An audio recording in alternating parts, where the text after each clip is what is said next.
Hello, my name is Quest Mullins, and this is the number 2 affirmative rebuttal. So to start off, I'd like to say that my opponent does say that gathering together, or that helium-3 is clean energy, and that solar energy is clean energy, but solar energy is renewable.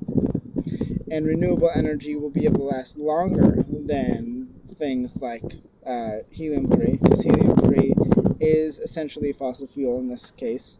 There's a limited source. But I would like to say that if we start building solar panels on the Earth, we're just going to be building unnecessary machines that may in turn cause more pollution.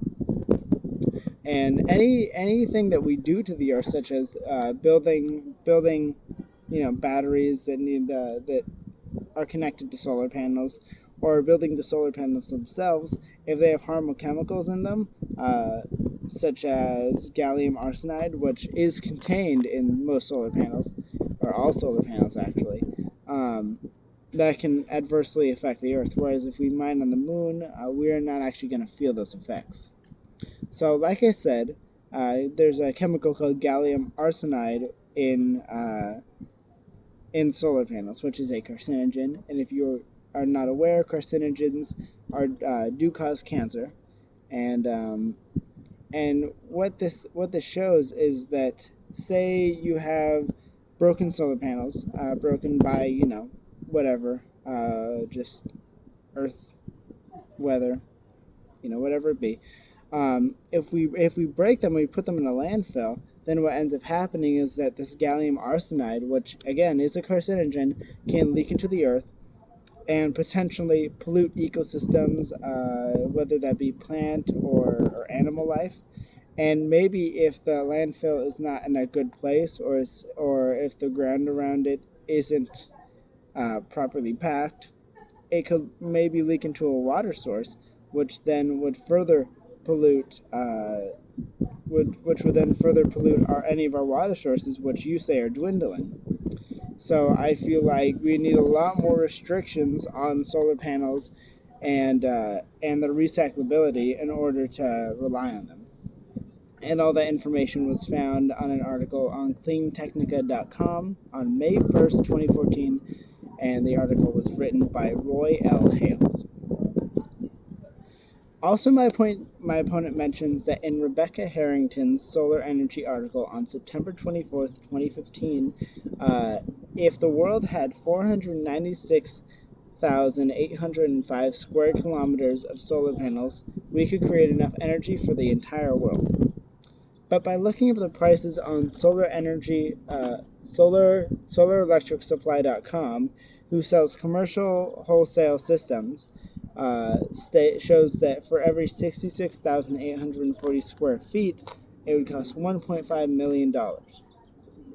Now, I did the math on it, and what Rebecca chose to leave out is that the solar panels alone, just off this website alone, would cost $36.6 billion to satisfy the world's energy needs. Now, my opponent does mention that she pointed out that I said that if the world came together to fund moon mining, we'd have a lot easier time with it. But the point is that she refuted by saying that she doesn't believe the world would come together for this. Now, how do you think we could actually scrounge up all the money to build a 496,000 square kilometers worth of solar panels that cost $36.6 billion just for the solar panels alone? I mean, the U.S. wouldn't want to put that all together. And if all this energy is going to every continent, every country, it'd be unrealistic for only the U.S. or for only like Russia or whomever to build it. And also, that doesn't even include any other like costs. So recycling, the cost of the building, cost of building the structures, cost of permits that someone might need, cost of protection for the system, and many other things that I can't even think of. So overall, the minimum cost is $36.6 billion. So it's not really realistic unless we figure out a better way of doing it. And also, this is why we actually need to use helium-3, because the research will last 10,000 years, and if you do the math on that, that is, you know, it'll take us about 40 years to get to use helium-3 because of nuclear fusion issues. We have to figure out how to do it more properly and safely. But the average lifespan is 71 years. So that means that we have 140 lifetimes worth of energy, and by that point, I'm sure humanity will have figured out a cleaner source of energy than having to go mine the moon.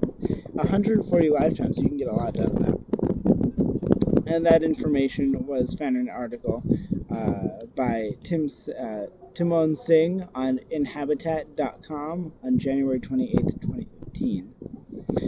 Now, overall, I'd just like to stress the point that any mining we do on the moon does not directly affect us. Any mass lost on the moon, transferred from the moon to the Earth, is very minimal. It doesn't matter because the moon already weighs hundreds of millions of billions of tons, maybe even quintillions. So 1 million tons of weight lost doesn't matter. That doesn't matter, and 1 million tons of weight added to the Earth doesn't matter. It's not going to affect anything adversely. But one thing that we do need to look at here is that anything that we do on the moon or anything that we do on the Earth will actually negatively affect us. So we have to be more careful about the processes. But if we mine on the moon and say we do things that wouldn't be ethical on the Earth because there's life on the Earth, where there is none on the moon, it's not going to affect us. So overall, we should go to the moon because we won't have to hold back any of our mining systems because we're not going to be affecting our own habitat. Anywho.